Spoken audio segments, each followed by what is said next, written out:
see you there. Of course I saw you. Of course I saw you. Oop.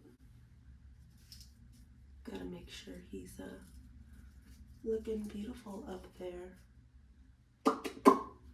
That's my first photo card. I put him up on my tree. Welcome to a new episode of Tired and Thriving, a podcast where we recognize just how exhausted and tired and exhausted we all are, while still discussing ways to thrive. I'm your host, Samantha Gray, and this week I'm going to be cooking.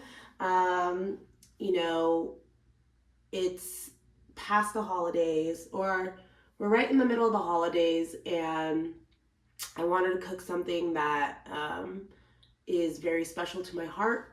A staple in Asian culture is hot pot. With my Japanese background, my mom would always make nabe during the winter months. And so I wanted to share that with all of you. It's a quick, easy, fast, how many? So it's a fast, easy. It's a easy, delicious, and healthy meal that you can make, honestly, any time of the year. But it's best in the winter because it's hot. Uh, the dish is hot. And yeah, come with me. Come with me. Okay, so first, before I go shopping, I use kombu to make a dashi. So this is gonna be our soup base, and you throw it in, and you let that sit for a few hours. So there we go. Alternatively, you can use a pre-made soup base. These you could get at any Asian store, I believe. Also look at my mom's huge nabe pot. It's so big. Ooh, check out my shopping cart of ingredients. It's so full and so good. Look at this cute thing I did. I put them all under the tree. They're like little presents. It's so cute. Now we're checking the dashi. I'm just like looking at it, and then I start boiling it and turn on the heat. You can take out the kombu at this point, but I did not. I'm gonna start cutting up the napa cabbage at this point, and it sounds really good, so I'm gonna stop talking for a sec.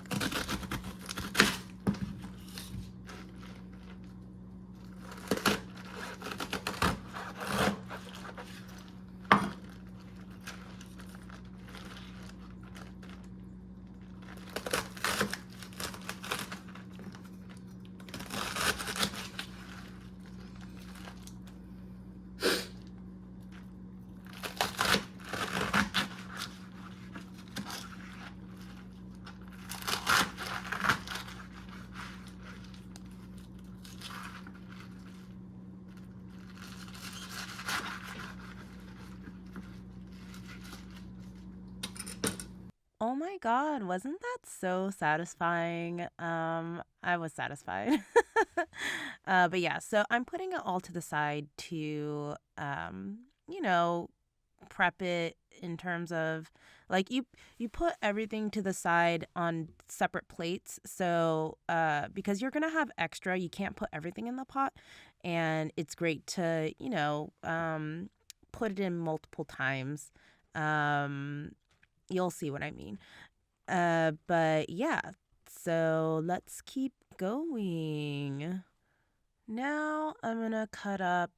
This is called crown daisy in English. It's like mum plant leaves, and it's really like herby and good. But they also made me buy a big ass version at the market. So, yeah, it's gonna be a while to use up all of these. I'm just gonna use a small bit of it.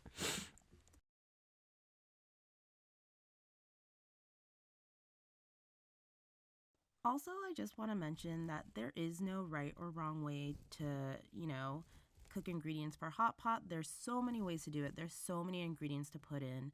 Um, this is just my, tired and thriving way to do it. So, yeah, I hope you get to find your own hot pot ingredient favorites. Now I'm going to cut up bok choy. Um, that is another really good ingredient. I love that. So let's get to chopping that as well.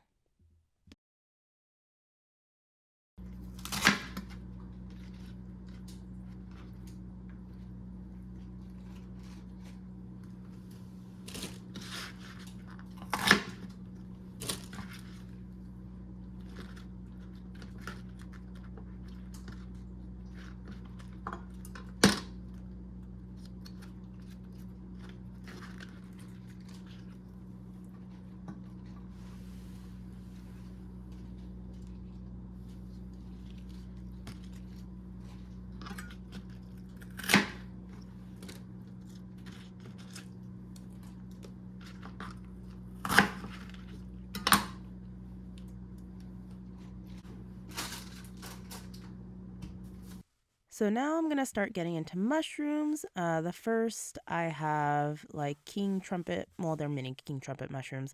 I also have shiitake mushrooms and then shimeji mushrooms. I feel like mushrooms are such a staple in hot pot. It's just so good. It brings a lot of flavor, and yeah, they're just amazing. I don't know what else to say. I just love it. They're amazing.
So there's this thing you can do with shiitake mushrooms, which is like put a cross on the top. It's really cute. I don't know why people do that, but it's a choice. It's a choice. I'm here for it. I'm here to live that dream. So, put a little cross on top of your shiitake mushroom, or you can just like cut it up into slices. Either way's fine. Whatever floats your boat. It's all good.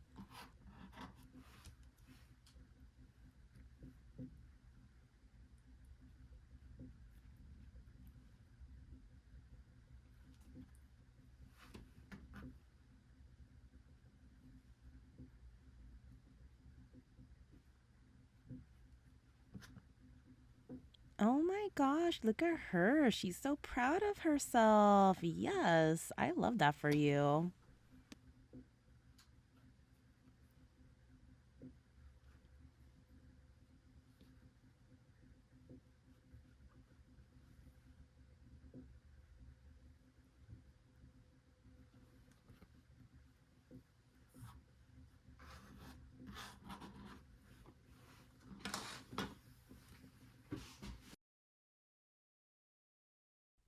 Now that I finished cutting up the mushrooms, I'm going to start doing carrots. I use baby ones because, I want to eat them later. I don't use carrots a lot.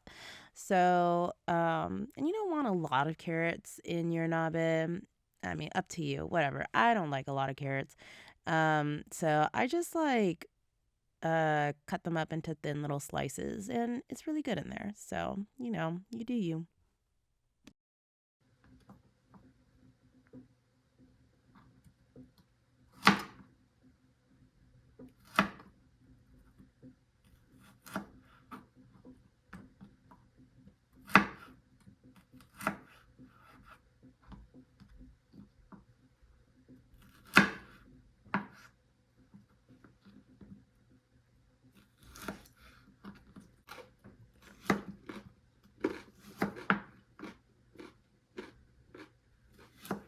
At this point, the pot was boiling too much too early, and yeah, my stove just gets like that. So I need to move it to the smaller burner, just so it can simmer and retain the heat without overboiling.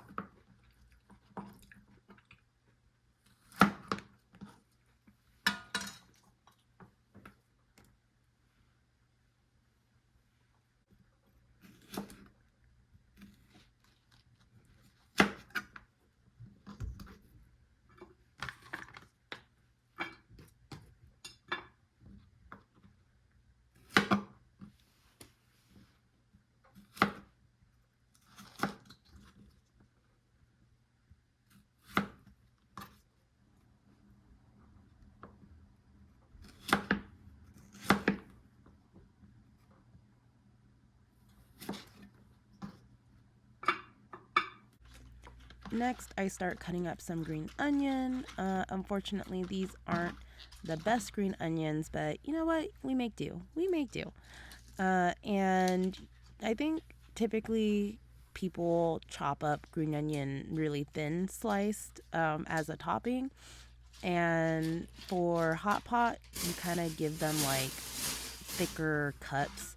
Um, I think because like if it's any smaller, you can't really, I don't know, grab it very well. But yeah, it's like when it gets soft in the hot pot, it's so good. So I recommend big chunky chunk cuts. Yeah.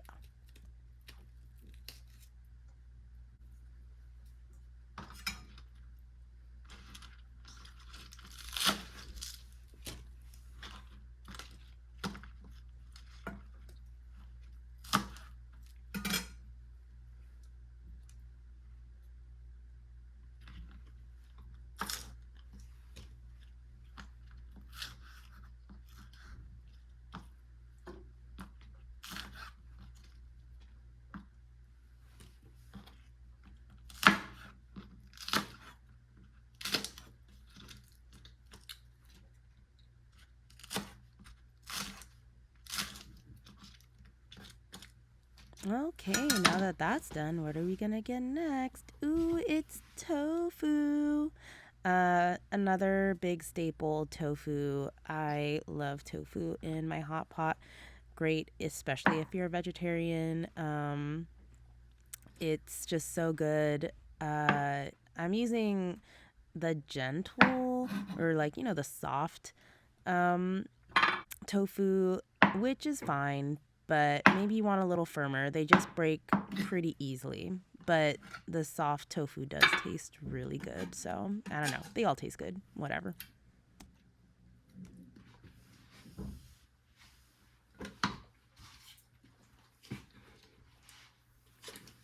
And just as a last, some yam noodle. It's great. Okay, now it's hot. Time to take out the kombu. You can keep it in, you can eat it, but I took it out because I sauteed it later with like meat, soy sauce, and some sugar. My mom was like on the flight told me that, so I'm like I'll take advice from my mom. Also, something I forgot to show in the video is that I did add salt to help, bring out the umami flavor because if you just do the kombu, it's going to be bland. So just be prepared for that. But yeah, so I added my proteins now, so I added some shrimpies, and I really like dumplings in hot pot, so I put some dumplings in there. So yeah, you kind of put the proteins down first, and then you basically pile everything on top. Kind of like hard veggies first, so the harder parts of the Napa cabbage, and yeah, I was just stuffing the bok choy in there, the baby bok choy, crown daisies. I'm very not elegant about this. I'm just like, I'm hungry, so this is really funny to watch. And then like, yeah, oh, this is not pretty. But you know what? Yeah, I am. We know that I am not a cooking bae. Like, so, but it, like, presentation may not be there, but it still tasted freaking delicious. It's still gonna taste good. That's the best thing about hot pot is like you could be like me. You're like, I don't, I can't do presentation, all this stuff. Just throw everything in there, and it's gonna be amazing. So, um, yeah.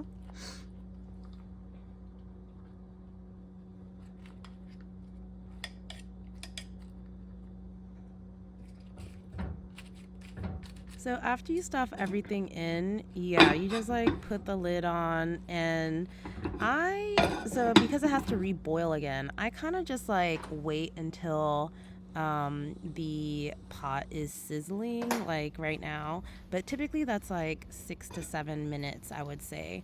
Everything's cooked, it's amazing, and the last thing I put in is thin sliced beef, and that's because it's so thin, so it's best to put it in after everything else is cooked because it's gonna cook fast. So yep, just throw it in there and watch it cook real fast.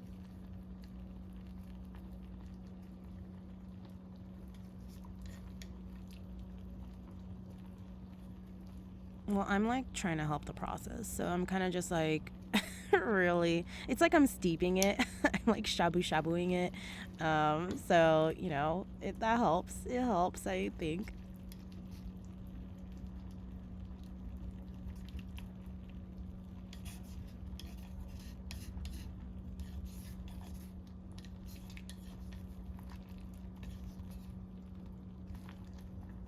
All right, and now it's all done, and your nabe is good to go. Oh my gosh.